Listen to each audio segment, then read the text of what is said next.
মহাপ্রভু কৃপা করে, শ্রী গুরু বৈষ্ণব কৃপা করে এই ব্যাসপীঠে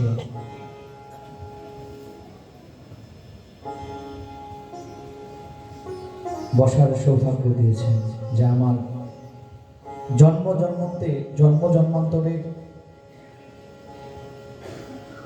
অর্জিত পুণ্যের ফসল। আসলে আমরা যে উৎসবাঙ্গিনায় উপস্থিত হয়েছি, এই উৎসবাঙ্গিনার গর্ভগৃহে যে বিগ্রহ দণ্ডায়মান রয়েছেন সাক্ষাৎ মহাপ্রভু। আর মহাপ্রভু বলে গিয়েছেন যে বিগ্রহ নও তুমি, সাক্ষাৎ ব্রজেন্দ্র নন্দন। এই বিগ্রহের ক্ষেত্রেও ঠিক একই কথা প্রযোজ্য। আসলে অনেক জায়গায় অনেক বিগ্রহ দর্শন করি, প্রত্যেকটি বিগ্রহে তার নিজস্ব স্বকীয়তা আছে, প্রেম আছে, কিন্তু এখানে মহাপ্রভুর স্বয়ং করুণা আছে। মহাপ্রভু এত চমৎকার ভাবে এই গর্ভগৃহকে উজ্জ্বল করে রেখেছেন যে দর্শন মাত্রই চোখ ফেরানো অসম্ভব হয়ে পড়ে। আমি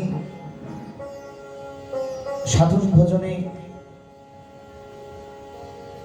অনেক পিছিয়ে, আমার ভজন সাধন কিচ্ছু নাই, আমার ভাষা জ্ঞান নাই, আমার শিক্ষাগত যোগ্যতা নাই। আপনারা কৃপা করে এই দাসকে ভাগবতীয় কথামৃত আস্বাদনের সৌভাগ্য দিয়েছেন, যা আপনাদের করুণার ফসল। আপনারা আপনাদের ভজন জিহ্বা দ্বারা ভাগবতীয় কথামৃত রসসুধা আস্বাদন করবেন। আসলে বেশ কয়েকদিন ধরে প্রত্যহ ভাগবতী কথা আলোচনার দরুন আমার গলাটা একটু বসা, কৃপা করে ক্ষমা সুন্দর দৃষ্টি জ্ঞাপন করবেন। যদি ভুল ভ্রান্তি হয়ে থাকে, নিজ সন্তান আর নিজ বন্ধু, নিজ চরণের দাস মনে করে ক্ষমা সুন্দর দৃষ্টি জ্ঞাপন করবেন। জয় নিতাই, জয় গৌর সুন্দর, জয় জয় শ্রী রাধেশ্যাম, নিতাই গৌর হরি বল। আমরা সর্বপ্রথম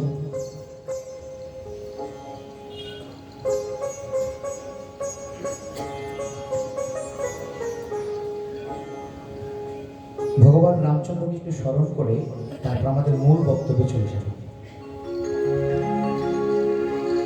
লোকাভিরামম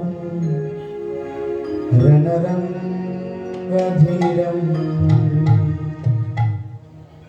রাজীবনেত্রম রঘুবংশনাথম।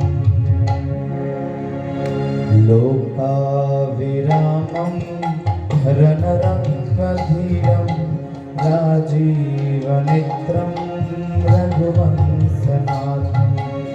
কারুণ্যরূপম করুণাকরন্তম শ্রীরামচন্দ্রম স্মরণম প্রপদ্ये। কারুণ্যরূপম করুণাকরন্তম শ্রীরামচন্দ্রম স্মরণম প্রপদ্ये।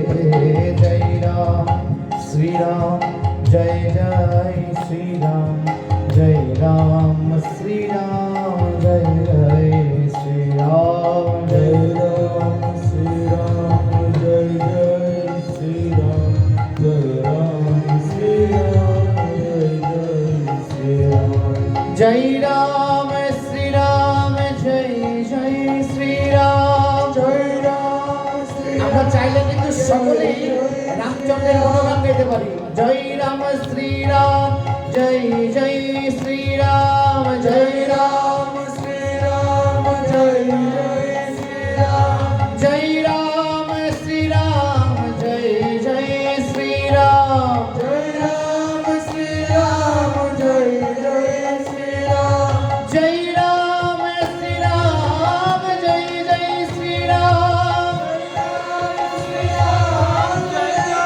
শ্রীরাম, জয় রাম শ্রীরাম, জয়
भगवान की, रामचंद्र भगवान की, रामचंद्र भगवान की।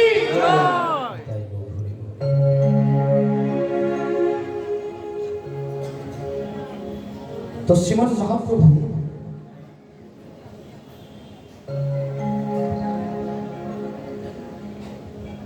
বিগ্রহ সম্বন্ধে যে ভাবনা প্রকাশ করে গিয়েছেন তা হচ্ছে বিগ্রহ নও তুমি সাক্ষাৎ ব্রজেন্দ্র নন্দ।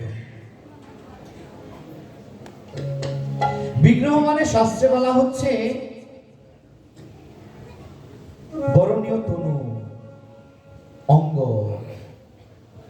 কলেবর। তাহলে ভগবত বিগ্রহটা কি?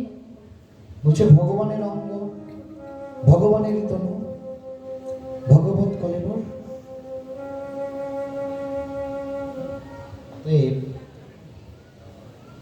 এই গর্ভগৃহে শ্রীমন মহাপ্রভুর পাদ পড়বে, আমরা সকলেই ভক্তিপূর্ণ নিবেদন জানাই তিনি সাক্ষাৎ যেন আমাদের মধ্যে এমন প্রেম প্রদান করে যেই প্রেমে মীরাবাই ভজন লিখেছিলেন, যেই প্রেমে কত মুনি ঋষি জ্ঞানী সংসার ত্যাগ করে তার চরণে শরণ নিয়েছিলেন। চলুন আজকে আমরা সেই প্রেমে মত্ত হয়ে ভাগবতী রসসুধা সাধন করি। শ্রদ্ধামৃত কথায়ম মে শশ্বৎমাদনো কীর্তনম পুরীনিষ্ঠ্যা চ ভুজায়ম স্তুতিভিস্তবনম মম।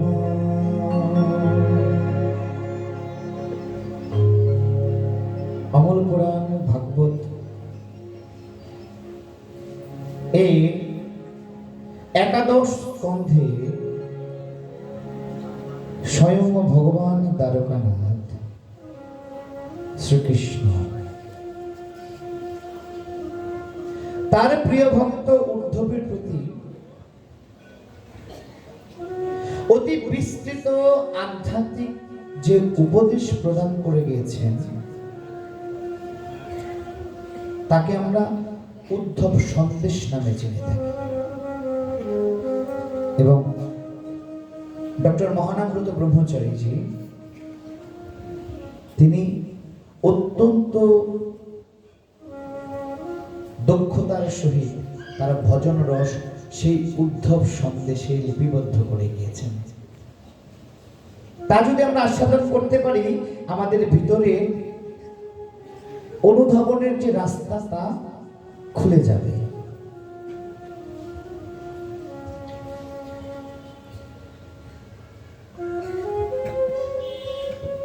কিভাবে বিশ্ব মানবের কল্যাণ হয়, কিভাবে বিশ্ব মানব তার চরণে নিজেকে সমর্পণ করে ধন্য হতে পারে, সেই সকল উপদেশ দিতে গিয়ে ভগবান নিজে বলছেন যে কথা, সেই কথাকে কি বলা হয়? বলছে ভগবত ধর্ম। ভগবান নিজে যে কথা বলে গেছেন তা হচ্ছে ভগবত ধর্ম।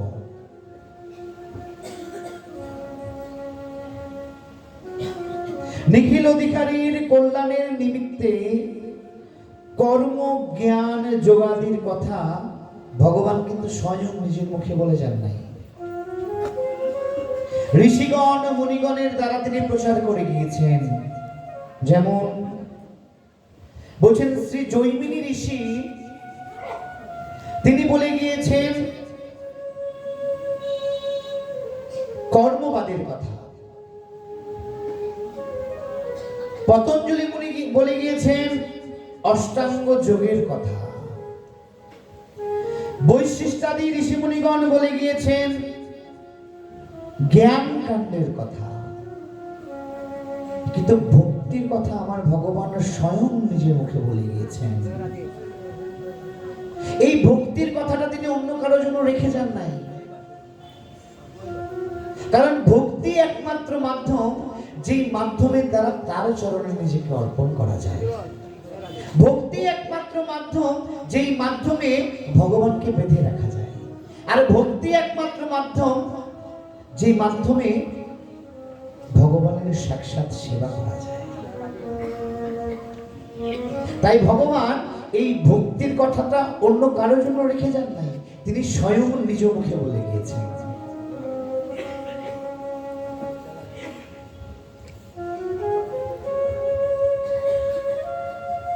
এই জীব জগতে কিভাবে মঙ্গল সাধন হয়,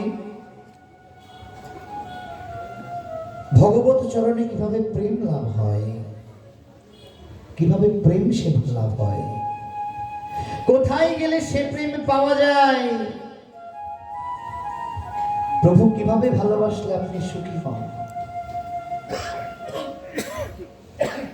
আপনাকে কিভাবে ভালোবাসলে আপনি সুখী হন, সেটা যদি কৃপা করে আপনি বলে দেন, তাতে যে আনন্দ ও অন্য কেউ বললে সে আনন্দ হয় না। প্রভু আপনার সেবা পদ্ধতি যদি আপনি নিজে বলে দেন, আমরা সাধকগণ আনন্দিত হই। প্রভু আপনাকে আমরা সেভাবে ডাকতে পারি। আপনার কথাতে যে প্রেম, যে মাধুরী, যে মাধুর্য, তা অন্য কোথাও পাই না।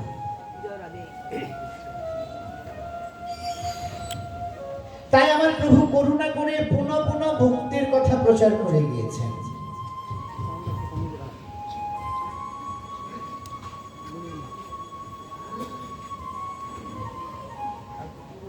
গীতায় বলা হয়েছে, সর্বধর্মান পরিত্যাজ্য মাম একং স্মরণম ব্রজ, অহং ত্বাং সর্ব পাপেভ্যো মোক্ষয়িষ্যামি মা শুচা। হে জীব, তুমি সকল ধর্ম পরিত্যাগ করে আমার শরণ লও, কারণ এখানেই একমাত্র তোমার মুক্তি।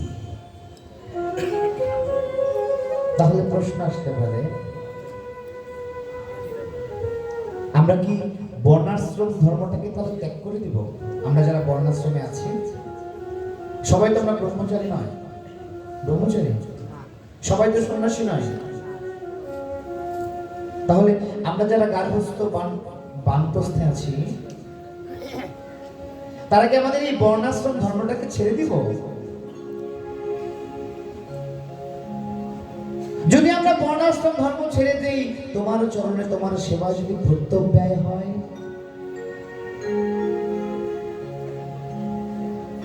ভগবান বলছেন তোমার যদি প্রত্যব্যয় হয় সেই দায় আমার। অহং ত্বাং সর্ব পাপেভ্যো মোক্ষয়িষ্যামি।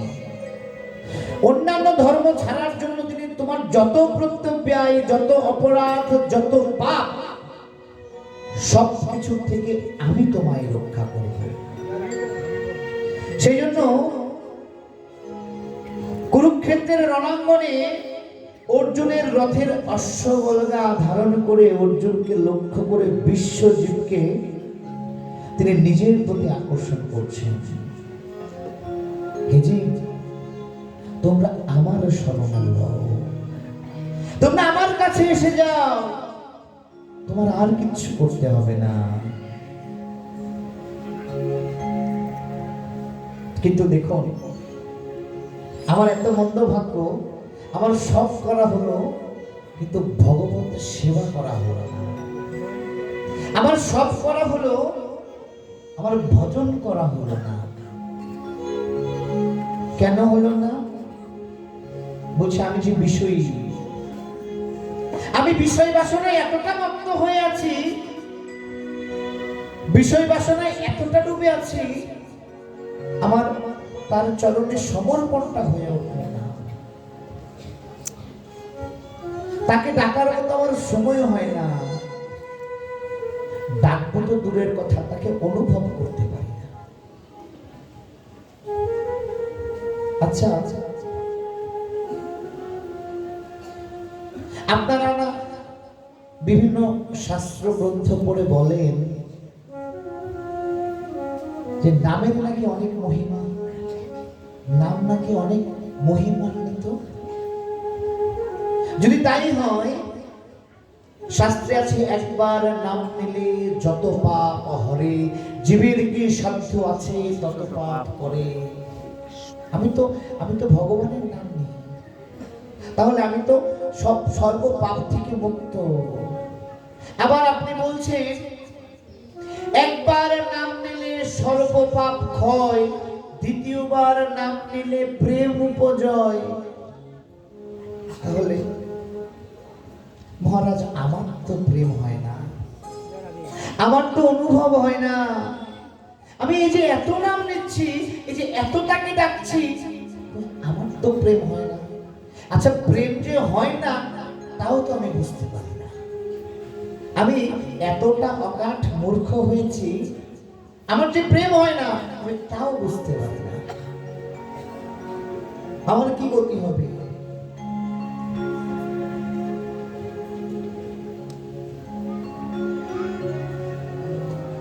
তাই মহাজন লিখছেন, তোমার যে প্রেম হয় না তুমি কিভাবে বুঝবে? কি করলে তুমি বুঝতে পারবে তোমার প্রেম হচ্ছে না? বলছে হেন নাম লও যদি বারবার, ওই নাম 16 নাম 32 অক্ষর, ওই হেন নাম লও যদি বারবার, তবে যদি নহে প্রেম নহে অশ্রুধার, তবে জানবে এর দেহে আছে অপরাধ প্রচুর, আর কৃষ্ণ নাম বীজ শেখায় না হয় অঙ্কুর। ওই হরিনামে বারবার নেওয়ার পরে যদি তোমার প্রেম জাগ্রত না হয়, এই দুই চোখ দিয়ে যদি অশ্রু নির্গলিত না হয়, তাহলে বুঝে নেবে তোমার এই হৃদয়ে, এই দেহে পাপ রয়েছে, অপরাধ রয়েছে।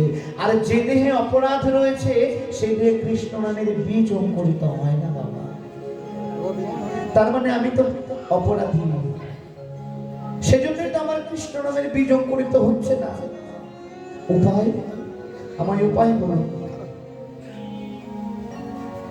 বুঝে সেজন্য তোমার সৎ গুরুদেবের চরণ আশ্রয় করা দরকার।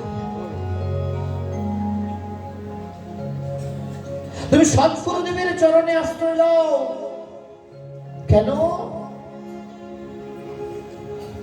যাহার প্রসাদে ভাই আমি ভব তরিয়া যাই, কৃষ্ণ প্রাপ্তি হয় যাহা হতে,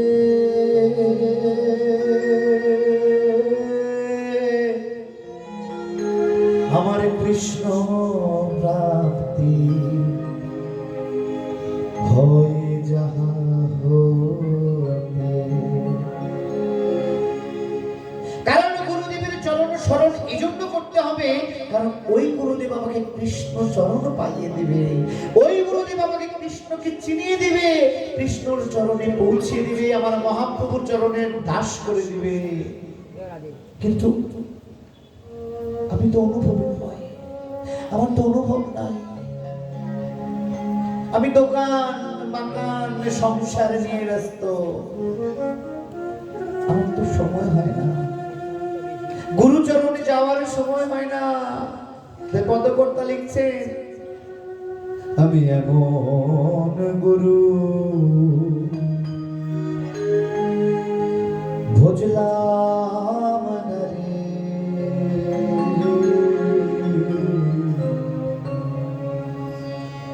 আমি এমন গুরু আমি ভজলাম না রে। আমি ওই গুরুদেবকে ভজন করার সময় হলো না। কি হইবে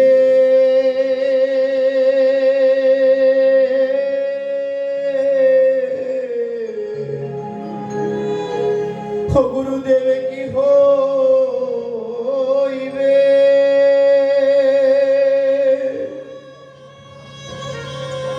আমার গতি,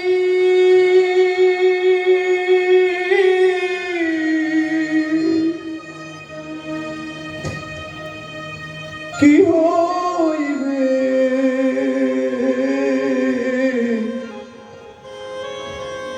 আমার গতি, আমার কি গতি হবে গো? আমার তো গুরুচরণে যাওয়ার মতো সময় নাই, গুরুদেবকে ভজন করার মতো সময় নাই। ওই যে গুরুদেব কৃপা করে আমার এই কর্ণমূল দ্বারা আমার এই দেহের মধ্যে নাম বীজ ধাপ বপন করে গিয়েছে, ওই সারা আর গুরুচরণে যাওয়ার সময় হয় না, গুরুদেবকে খবর নেওয়ার সময় হয় না, গুরু সেবার তো সময় হয় না। বলছেন গুরুদেবকে সেবা করার জন্য আপনাকে গুরুদেবের কাছে যেতে হবে না, তাহলে কি করতে হবে? বলছে গুরুদেবকে সেবা করার জন্য শ্রী গুরুদেব যে বাক্য, যে বাণী আপনাকে দান করে গিয়েছেন, সেই বাক্য, সে বাণী আপনি অক্ষরে অক্ষরে পালন করুন, আপনার গুরু সেবা হয়ে যাবে। গুরু সেবা কঠিন নয়, গুরুকে বুঝতে হবে। দেখুন বাবা,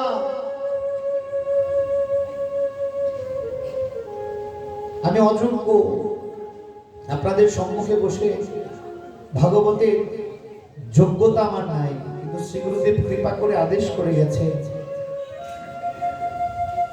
গুরুদেব যখন আমাকে আদেশ করেছেন তখন আমি শ্রী গুরুদেবের অবাধ্য সন্তান নিজ গুণে কৃপা করেছিলেন। আমি শ্রী গুরুদেবকে দেখাতে পারি নাই। শ্রী গুরুদেব যখন বলেছিলেন তখন আমি পড়াশোনা নিয়ে ব্যস্ত ছিলাম, ভজনে আমার তেমন মন ছিল না। তো গুরুদেব শেষবার আমাকে বলে গিয়েছিলেন যে এই পথে তো আসতেই হবে, আজ না হোক কাল তোকে আসতেই হবে, কিন্তু আমি দেখে যেতে পারবো না। আমি এই কথাটার অর্থ বুঝতে পারি নাই, ছোট মানুষ, কিন্তু এতটুকু বুঝি গুরুদেব কৃপা করেছেন, আমাকে নিজের গুণে কৃপা করেছেন। আমি এই পথে এসেছি, কিন্তু আমার শ্রী গুরুদেবকে আমি দেখাতে পারছি না। অনেক সময় অনেক বিপদে পড়ে যায়, অনেক সময় অনেক কথা চামড়ার মুক্ত বাবা, অনেক সময় অনেক কথা বের হয়ে যায়। শ্রী গুরুদেব থাকতে তার কাছ থেকে কত তত্ত্ব, ভজনের উপায়, পন্থা জেনে নিতাম, কিন্তু এখন তো আমার আর জানার মতো হলো না। গুরুদেবকে আমি এখন খুঁজি, কিন্তু গুরুদেবকে আমি তো আর এই চরমচক্ষু দিয়ে দর্শন করতে পারি না বাবা। তাই সময় থাকতে শ্রী গুরুদেবের সঙ্গ করা উচিত, সময় থাকতে শ্রী গুরুদেবের সেবা করা উচিত, সময় থাকতে শ্রী গুরুদেবের কাছ থেকে ভজন প্রক্রিয়া নিয়ে নেওয়া উচিত, ধারণ করা উচিত, ভজন করা উচিত। গুরুদেব অপ্রকট হয়ে গেলে আপনি তখনও বুঝতে পারবেন গুরু কি জিনিস।